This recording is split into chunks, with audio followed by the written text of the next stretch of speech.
I'd not played a game like Skyrim. And having a physical map to look at was a really nice, really thing to get me into that headspace of being like, well, I can go anywhere I would like. That mountain over there, or that town over there, or I wonder where this path leads.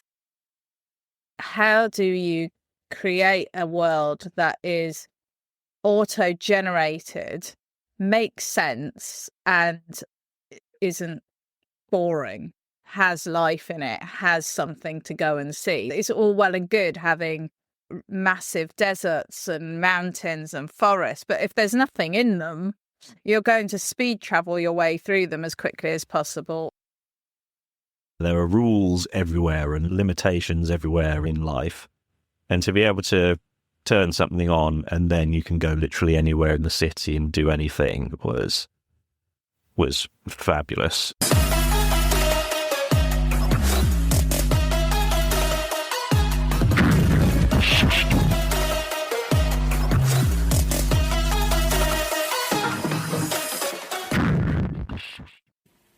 Hello and welcome back to another episode of Gaming the System, the podcast where three intersectional feminists examine gaming and games through a feminist lens.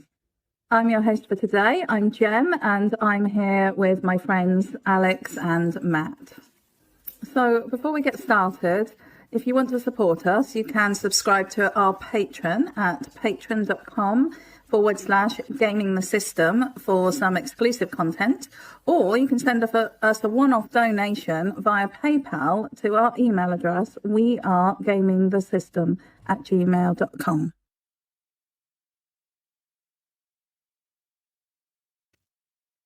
Hello and welcome to another episode of Gaming the System. Today, myself, Alex and Matt are going to be diving into the vast, sprawling and sometimes overwhelming worlds of the open world gaming experience. They've played a huge part in gaming over the years. Are they real? Do they actually exist? Or is it just another marketing spiel? Are they something that we enjoy? Is it something that we look for in a game? Is it something that we avoid in a game? And we also wanted to talk about the inclusion and diversity that is either facilitated or prohibited by these games. So we're going to just cover the whole topic and leave no stone unturned, much like exploring the endless wastes of one of these open world experiences. I suppose we should start with the basic question, which is, what do we view to be a genuinely open world game? And do we think that there might be layers to this? Might there be different ways to be an open world? I think there can be different ways to be an open world. Growing up, gaming open world wasn't really a thing when I first started gaming. It was all very much linear. There's this level, and then there's a loading screen, and then there's another level, and then there's a loading screen. You had your one story, and that was it. No side quests or anything like that. When open world first became a common genre of game, it denoted the fact that you weren't tied into a main quest. You could decide what you wanted to do when you wanted to do it and choose your own path through the game. And I think now, of course, there's lots of different iterations of that. There's what lots of people kind of call linear open world games, where there is a direction of the main quest, but you can go off and do other bits for a little while. And there's more open worlds where there isn't so much of a linear story. You can complete the story in the order that you would like it, or you can shape the story by the actions you take, although that's more of a player choice driven type game than an open world game. It's difficult really when we talk about it, I think. I've not sat down and really thought about defining it, which is what's so interesting, because I'm already getting myself muddled with other genres. Which is interesting as well, which kind of just shows that I think it's hard to say it's specifically one type of game over another. There's lots of games with open world elements, and linear elements and games with choices that they try to interweave. It's an interesting idea to think about. I'd love to know what Matt's thoughts are on it as well. It's a big topic. I think my perspective on an open world game and our individual ones, it'll be interesting to come on to what the game companies who make bad open world games think. There are so many terrible open world games and they miss the point of them. For me, an open world game is one where it's a massive map that you can go anywhere from the start of the game. And everything you do along the way is basically in dungeons. And dungeons don't have to be underground. They're towns, cities, fortresses. They're little islands of specifically designed environments dotted throughout the landscape. A semi-open world is one like God of War, where you can go between different large areas, but each of those areas is designed very specifically to be semi-linear. It's a collection of more linear environments. One massive thing for me that makes a good open world game is the feeling like I could go literally anywhere on the map right away. When you walk out the front door and go, okay, tutorial's over. Death Stranding was my latest one of that, because you can build the road system and the monorail system that connects you all the way around Australia and mine materials and then drive them to the thing, build the thing. And then when I'm going through the quest, the main quest, where it has to go across the continent, I can go, oh, I made the monorail to get me from here to there ages ago. And there's something incredibly satisfying about going off into uncharted, dangerous territory, rather than it being sealed off from you for story purposes. It's sealed off by how difficult it is and how difficult the enemies become there. And I also like when it comes to the quest design, there needs to be one massive overarching main quest that can be ignored at your leisure. The best ones, the measurement of that quest allows you to explore the world and mine all the stuff from the world as you go along, so that by the time you reach the end of the main quest, you've experienced the majority of the side quests in the world as well. So that's really good. I'd be interested to see what you two think of what makes a bad open world game. I'm sure we'll get onto that.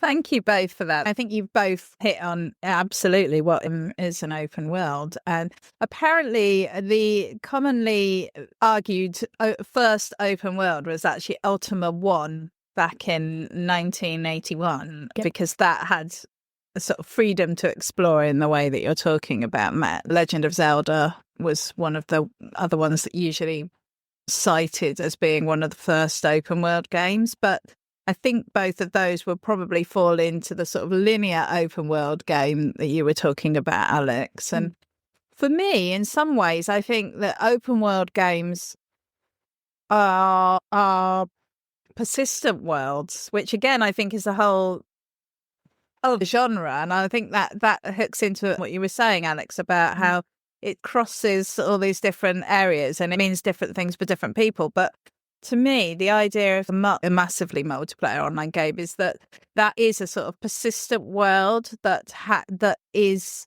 completely open. You can go back to places and do things that you were doing when you were really low level, and you can wander into the high level areas and get your ass well and truly handed to you on a plate. So I think that gives me that freedom to step out there and walk around and do almost anything at whatever level I want to do it. And if it's too difficult, it's not going to stop me going there. You can't go into that area yet, you're not this level, or you've finished this section and therefore you can't go back to it, which you have in the more story-driven games. There is also a real skill and talent in making a world that has elements of open worldness, even if it's not 100% open world, but it's also a really good game and a really good gaming experience with the storytelling and the characterizations and all of that we, in our little group, are really keen on and really enjoy and really look for in our games. What was the first open world game you remember playing? That's a good question. I think for me, one of the earliest I remember playing was probably Skyrim. The idea that you get out of wherever it was that you were in the beginning, you come out and you pick whether you're Imperial or the other one. And then you've got the whole map there. Back when we all had physical discs, the lovely Skyrim map was actually inside the case. And you could refer to it like a physical map, which was really cool. At that point, I'd not played a game like Skyrim. And having a physical map to look at was a really nice, really thing to get me into that headspace of being like, well, I can go anywhere I would like. That mountain over there, or that town over there, or I wonder where this path leads. That gave me that feeling. Open world exploration and the freedom to explore without being shoehorned into the story right away. That is my earliest memory of a big open world. I think for me, the first open world that I experienced was Elephant Mud, which was a text-based multi-user dungeon that I ended up helping to run. I suppose it's a bit weird to call it open world because in some ways it was really restricted, because every single physical space that you went into in the game had been written by somebody and was an actual individual code file.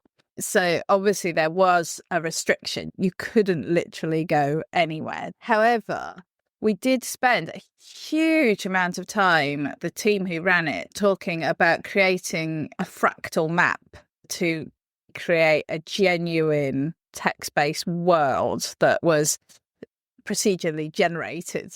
And how do you do that? One of the accusations often fired at open world games is that they feel empty and lifeless and a bit samey.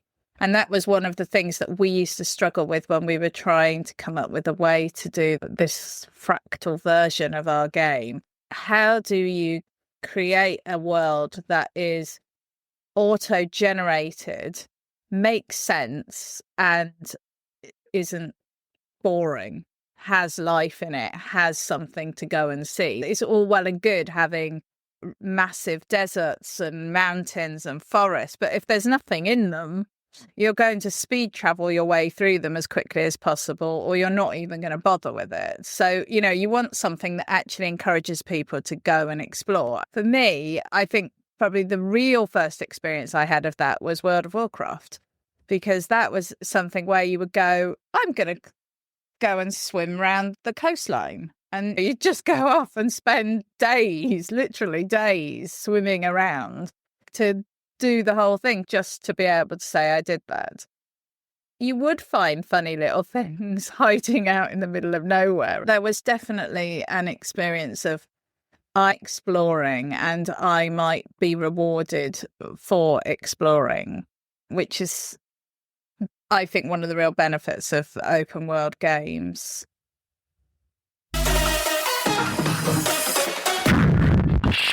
Do you think that they're getting more popular?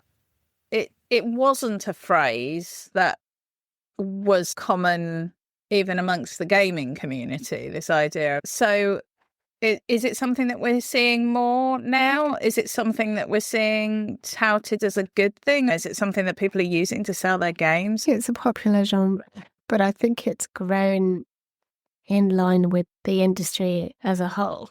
As gaming has grown exponentially, the amount of games that provide open worlds has grown. You've got the well-known franchises that contain open worlds, like the Bloodborne games, essentially, Elden Ring, and you've got the Fallout games, obviously games like Skyrim and Oblivion. So there's like these huge franchises with what we would call our go anywhere from the get-go kind of open worlds. Then there's the more linear open worlds, which I think are a big staple of games these days. They have a lot of open world elements where they're trying to pack in not just a linear story, so you have lots of exploration and you can choose when to do X quest and Y quest. But there's also a more focused story in them. More popular games over the last decade have tried to incorporate a lot of open world elements. The trend is moving a bit more. I don't know if it's because of our gaming habits and us getting older and having less time, but I feel like people are moving away from larger games, which perhaps is what prompted the idea of this topic. We've talked about the move towards more indie, smaller, so bite-sized games you can finish in under 10 hours, becoming slightly more popular now as well. So I don't know whether that answers your question, Jem, but I think generally it's kind of had a sort of upward curve as gaming has grown, so have open worlds. Because the technology is there to support them more as games have evolved over time. It's interesting that you split this part about player appeal into two parts. When I first read a skim and go, why do I play open world games? I play mostly long games. I'll come on to more of that in a bit. But the first question being phrased as why are they so popular in general? I really don't know. Because the one true thing that is true of all open world games is that they take a very long time to play. If you said to someone, right, you can either play one game for 100 hours or you can play 4 games for 25 hours each, when it comes down to just a question of time and someone thinks, oh, I'll play something shorter. And I just know that there are so many good open world games and they're really popular, but I can only come at it from my own perspective of what I like about them. I have no idea if those things are true. If they weren't popular, game companies wouldn't invest in making them. But then it's also a big swing for a gaming company to go, right, we're going to spend, rather than trying to make the next fortnight a shorter game, we're going to invest a lot of time and resources in a massive game on the off chance that it'll be really successful. So it's a bit of a mystery to me why this particular format is so popular. Yeah, and I think it's a mystery for other people, actually, because if you look into what's actually going on, you get a mixed picture as to whether they are becoming more popular or whether they are actually declining. So just to throw some statistics at you, they are valuing the global open world games market at $27 billion in 2024, and it's projected to nearly double by 2033. It is a massive market. Other research I did said it's peaked and now it's heading back down. But whatever way you cut it, they obviously are worth a lot of money. I think people want to play them because it's an immersive experience. It's a way to go into something and properly lose yourself in a world that feels genuine and safe to explore. Perhaps we can answer this question by exploring some of the reasons why we think they might be popular with players.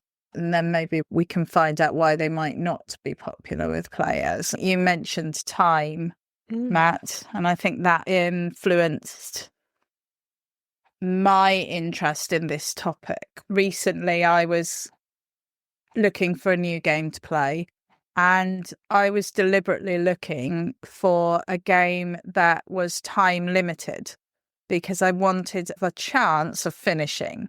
I find that open world games are daunting, but the flip side of that argument is that if it's a good game and you enjoy playing it, then you don't want it to come to an end. We're not in a race to see how many games we can complete or how many games we can tick off. It's actually about something I enjoy doing.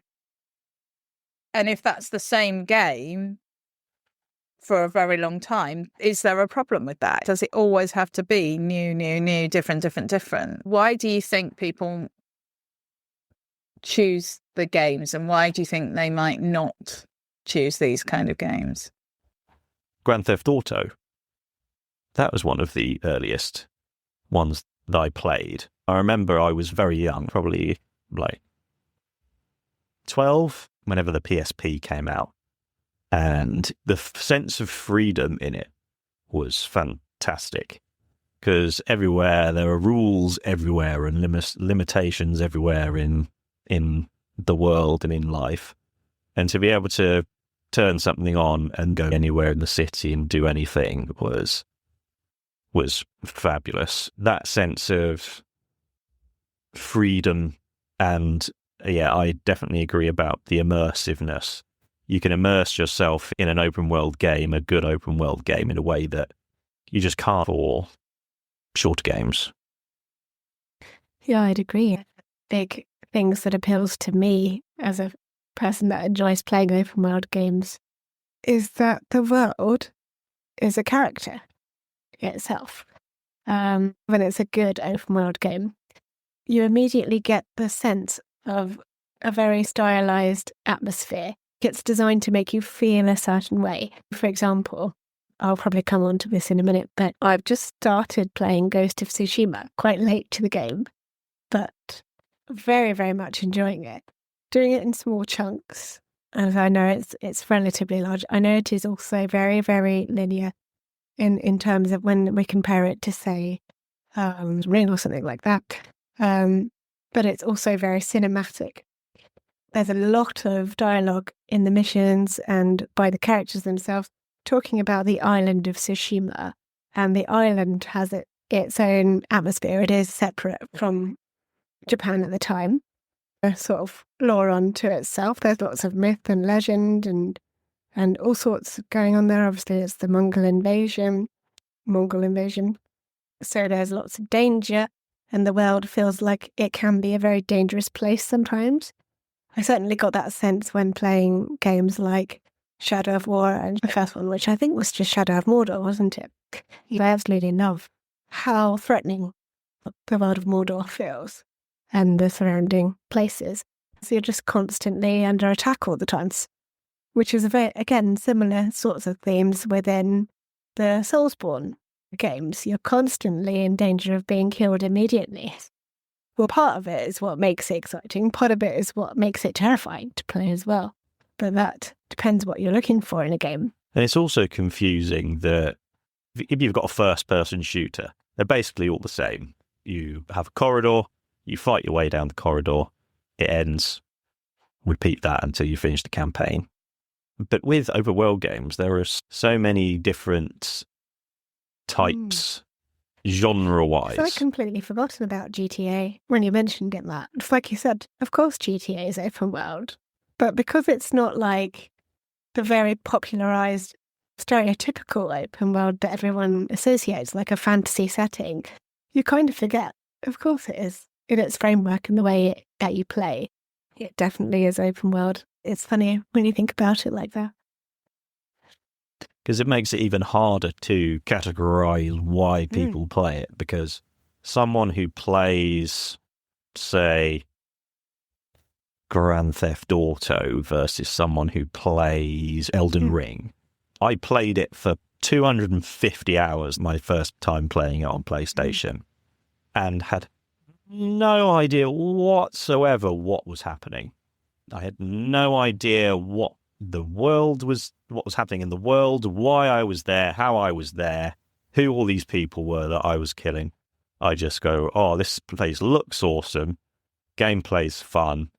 I get the Elden Ring, become Elden Lord.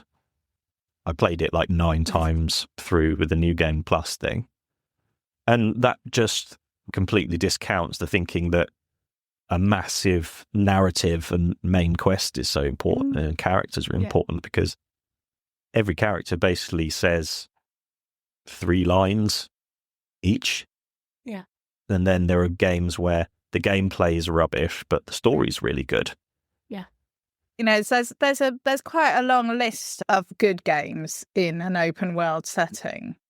And I think you're right that the idea that it has to be a fantasy genre is intriguing, actually, that we feel like that. I think that's because those stories tend to have more epic settings. Matt, so in Elden Ring, why do you think people play that if it doesn't have much characterization or story? Then what is it that encourages people to play? It's just a stunningly made world. One of those things that it's just awesome to walk through.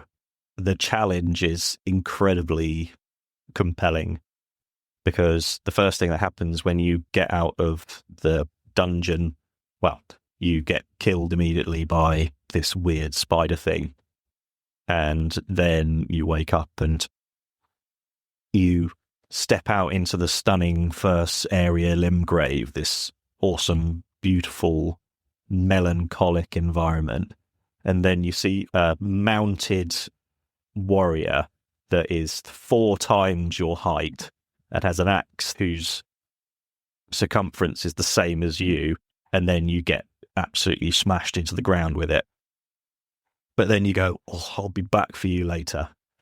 And I think a really important part of a game like that is that there's always something unbelievably cool on the horizon that you can see from wherever you are.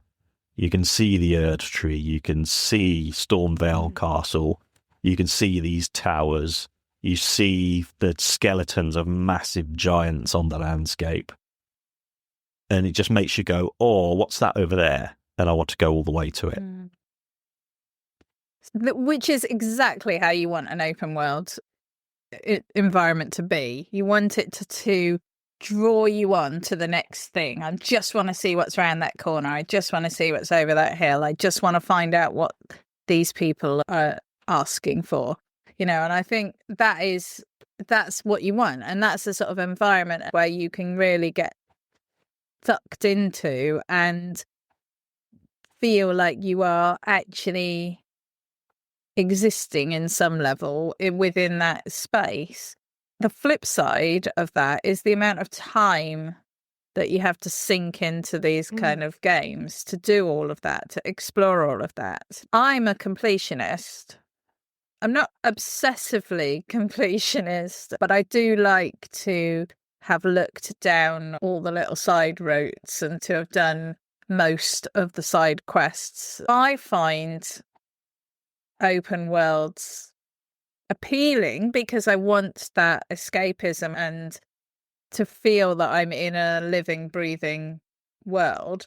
But I also find it really, really overwhelming because it just feels there's no way that I'm going to have the time to invest in this or to do all those things. And then when you get into the grind of games, and obviously the design of a game could possibly deal with this, but it seems at the moment that most games that have this kind of setting will have an element of grind in the middle where you're having to work your way up to being able to take on that really big boss or to find the solution to this problem. And there's a lot of having to kind of go back and do the same things repeatedly. And that's obviously, on one hand, a way of getting you to explore the world and do the things that the world can offer you. But it's also can be very time consuming. It can be a little bit tedious. And if you've got hours and hours and you can spend 3 hours doing this, that's fine. But if you actually only have 1 hour a day to game, then grinding for 3 days in a row can sometimes feel a bit disheartening. They feel like they're not accessible to me. I think some of that's a problem with the way that I approach it. It's not all about completing the game, and maybe I need to step back and recognize that in these big games, they're not designed for you to do everything. They're designed for you to take the route that you want. Like Baldur's Gate is a great example of that because it has so many different ways that the game can go. You just can't do them all in one playthrough. So you have to accept that there will be things that you won't see in your playthrough, and decide whether or not you want to do a second, third, fourth, fifth, 100th playthrough to do all those things. But you can still complete the game without seeing everything, and that's okay. That's the way the game has been designed.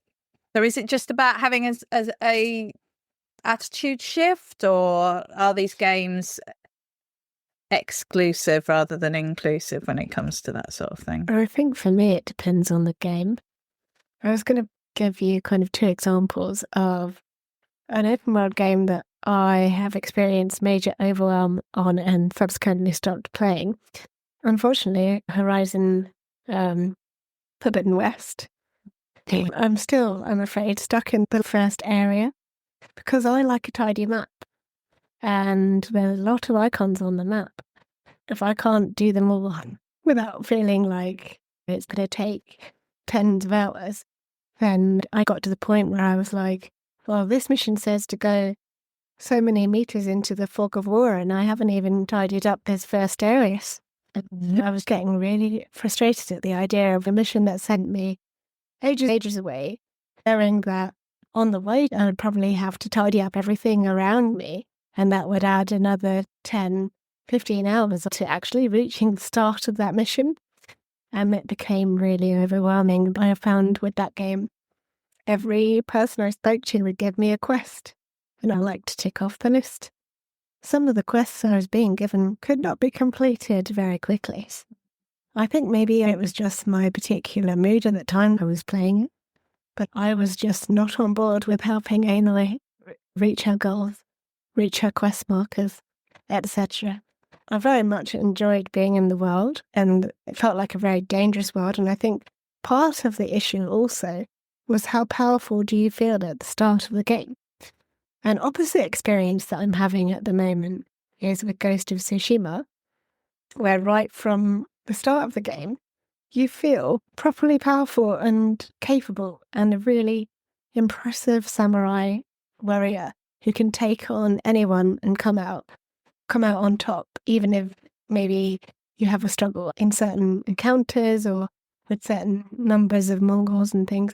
But the way that Jin moves and the way that you can get him to wield his weapons and stuff, it just makes you feel ultra powerful right from the beginning. That emboldens me to go and explore more because I'm like, well, nothing's going to stop me now. I'm not going to face any barriers here. And I think the way the fog of war unfolds is quite similar to Horizon Forbidden West, but the amount of stuff to do is a lot less. So it's a lot less overwhelming. There are sort of mini games and side activities and things, but they're not like the level of things that a lot of games are doing these days, influenced by Gwent from The Witcher, the card game that has become... Yes. Pointless. Gwent is awesome. Yes. The Throne Breaker is awesome, but there are so many pointless mini games that they're hoping will be the next big thing. Yes, so that was part of what diverted my attention, wanting to get good at this mini game and getting frustrated that I couldn't work out how to play it. I got stuck trying to figure it out and going between the different versions of that and thinking, well, I'm never going to complete this game now if I can't even do this mini game. And that threw up a big barrier for me. As far as I understand it, there's nothing like that in Ghost of Tsushima. There might be in Ghost of Yotei, which is a sequel, but it looks quite a fun one. It looks slightly more manageable, perhaps. I don't know, and less strategic, but again, that's for future me to find out. But yeah, I'm having a completely opposite experience with Ghost of Tsushima, and I'm able to take it in small chunks and feel like even if you play for 15 minutes and do a side quest, it's a very rewarding gameplay loop. I'm maybe 20 to 30 hours in, and even if I play for half an hour, I've got what I need out of that half hour. I've got a bit of combat, a bit of exploration. I've stroked a fox. I feel good. You know, life is good. Those are my two sort of differing experiences there.